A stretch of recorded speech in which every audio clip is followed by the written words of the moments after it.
Taip, sveiki, atvažiavom šiandien apžiūrėti namo Kristina. Ne vieną kartą žmonės klausinėjo, kokie turi būti šitam namui pamatai. Tai iš esmės modulinį namui pamatus galima daryti tikrai įvairius. Tai yra galima sutankinti paviršių ir tiesiog dėti ant blokelio ar kažkokių laikiklių.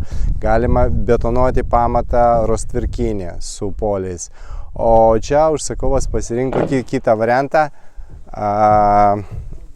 Čia ant polio susidėjo nešančius balkes, tai yra iškėlė polį į tą lygį, kuris reikalingas ir tiesiog prie jo, ant jo padėjo hidroizoliaciją, ant jo padėjo medinį nešantį balkį ir tą balkį su ankeris, nežinau, čia turbūt nesimatys iš tos pusės, iš kur filmuoja kamera, bet jis yra dar papildomai priankeruotas ir visiškai niekur nejudantis jis yra.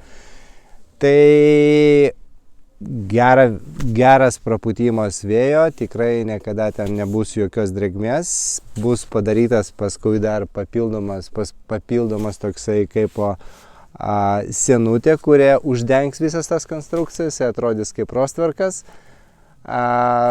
Ar šitas būdas yra teisingas? Taip, jis irgi yra teisingas, jis irgi yra geras ir kaip ne vieną kartą esu sakęs savo klientams, svarbiausia yra, kad ne dvi kairės rankas būtų pas statybininkų. Tai čia yra puikus pavyzdys, kaip yra gerai padaryta.